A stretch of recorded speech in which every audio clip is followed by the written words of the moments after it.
everyone and welcome to this video. In this tutorial, we have prepared for you a bunch of different challenges that we want you to solve to enable you to train using all that we have learned so far in this course. I'm talking about variables, strings, numbers, conditionals, functions, and of course, arrays. Okay, so let me present to you the different challenges. Alright, so the first challenge that I want you to make is a function called SumArray, which will take in as an argument an integer array, and this function will return the sum of all the elements in that array. So for example, SumArray of the array 5, 10, and 2 would return the number 17. Next off, we have got the print reverse function, which will take in a string array, and this function will print out one by one all the items in the array, but in reverse order. So if I pass in the array, hello, my name is Liam, it will print out Liam is name my hello. Moving on, we have got the max function, which will take in an array of integers, and this function will return the biggest integer of that array. So for example, if I pass in the array -7, -2, and 6, it will return the integer 6 because it is the biggest one in the array. And finally, we have got the isUniform function, which will take in a string array, and this function needs to return a bool, so either true or false, depending on if the array is uniform. So for example, if I pass in an array where all the elements are strings that say hi, it will print out true. But if I pass in the function an array where there are different strings, it will return false. Alright, so pause the video here, take some time to solve these problems, and once you're done, I'll be back with a solution for all these problems. Good luck! Okay, let's now tackle the first problem together. So this one was the SumArray function. Let's start off by creating the function.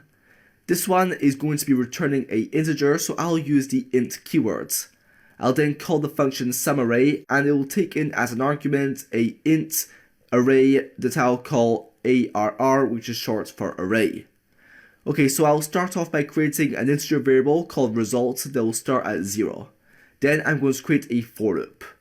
I will start at 0, and this loop will run as long as I is less than the number of elements in the ARR array. In other words, ARR.length. And each time we go through the loop, we will increment by 1 the variable I. Okay, so now we have a loop that will go over the entire array. All we now need to do is to increment our result variable by the ARR array of index I elements. Remember, because I gets incremented by 1 each time, it means that each time we go through the loop, we are always incrementing the variable I by the next element in the ARR array. Okay, so to finish off, right after the loop, we'll simply return the result variable. Okay, let's now pass on to the second problem, which was the print reverse function. So let's start off by creating the function. This one isn't going to be returning anything, so I'll use the void keywords. I'll then call the function printReverse, and it will take in as an argument a string array that I'll call ARR. Let's of course use a for loop, but this for loop is going to be a little different than the usual one we use. Instead of starting the variable I at 0, we're going to set the variable I to be equal to ARR.length minus 1. So if the array variable has 5 elements, the variable I will be equal to 5 minus 1, which is of course 4. I needs to start at this value because we want to first of all print the last element of the array, and we have to subtract 1 because remember, indexing in C# starts at 0.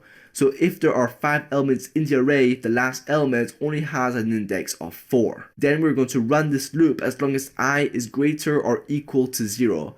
And each time we go through the loop, we'll decrement the variable I by 1 by either saying I minus equals 1 or I minus minus.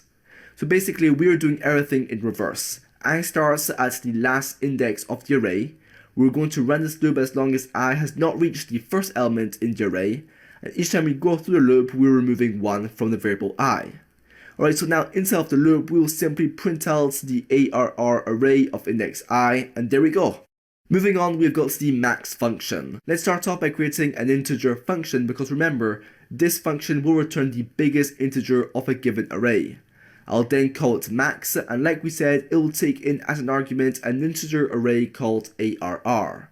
To make this work, I'm going to create an integer variable called max that will start by being equal to the first element of the ARR array, so in other words, ARR of index 0. So at the beginning, we are assuming that the biggest integer is the first one. Then we're going to create a for loop that will loop through all the elements in the array except the first elements. So I will start at 1 and the loop will continue to run as long as I is less than the ARR.length. And then each time we go through the loop, we will increment I by 1.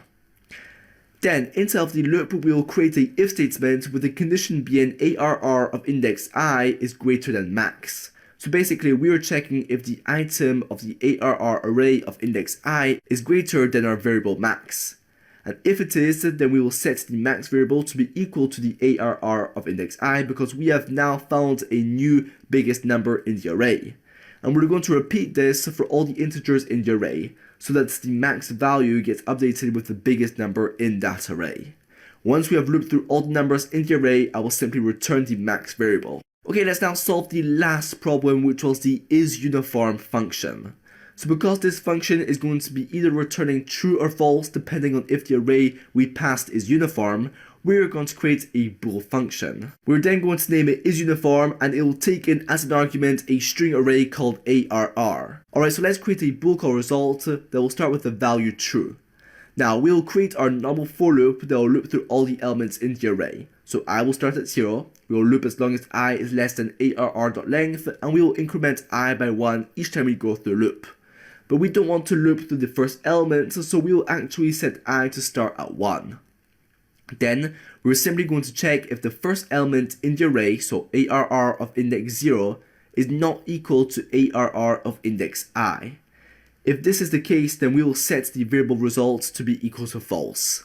So basically, we are comparing the first element of the array with all the other ones. And if we find one pair that aren't equal to each other, then we are setting the result variable to be equal to false. Once we have looped through all the array items, we will simply return the variable result. And there we go. Okay, so we have now finished with this exercise. I want to give you guys a huge shout out for completing these challenges and also for getting this far in the course. By now, you should be getting quite familiar with all the basics of the C# programming language. Anyways, this marks the end of this video. Congrats once again guys, and I will see you very soon. Cheers!